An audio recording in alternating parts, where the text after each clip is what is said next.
what is a good refresh and replace cycle? What does it look like? You know, is it we check every 3 months, 6 months, 9 months? Is it a rolling thing? How best do you really manage this to make sure you are keeping on top of this issue? Yeah, I mean, obviously you have the cost of, I mean, depending on how you acquire the solution, whether as a managed service or as, you know, you actually do it yourself on site, on premise. But, you know, obviously you have the cost of the hardware to factor in.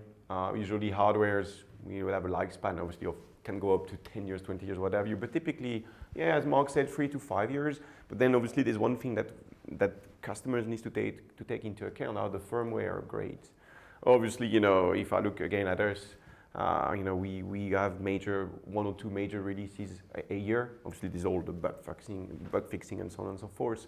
And that's something they need to take into account, because obviously the internet is a dynamic place, of course. So if we as vendors have 1 release every year, then obviously we know that we will not be able to obviously keep up to date with all these new threats. You know, because the way we use internet today has changed over maybe 3 or 5 years ago. You know, wireless, there's more and more hotspots.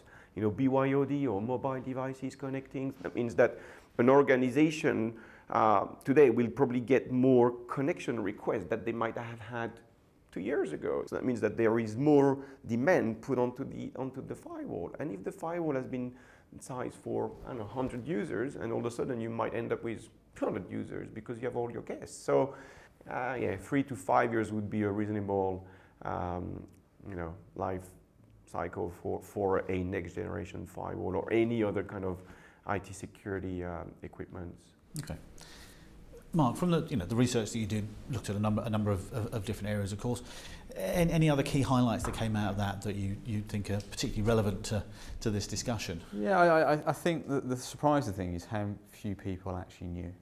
So when the question was asked, I think, you know, some of the anomalies in the statistics would show that, you know, everyone's got a next generation firewall, and yes, everyone does penetration testing. You know, the percentages were very high. And then when you ask the question, when you last replaced your firewall, people are saying, well, we haven't replaced it in the last 5 years.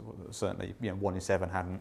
You know, a third of them said we don't have a refresh cycle, and 25% said we'll replace it when it breaks. There's a lot of challenges, and we often work with customers, with their IT departments, and it's difficult. You know, everyone wants to do a good job, everyone wants to be proud, and nobody wants somebody coming in, turning around saying, what's that, why is it doing it, and why haven't you done it this way? Hopefully what we can do is help educate their directors and their CIOs and CFOs to actually say, this needs to move up the priority list.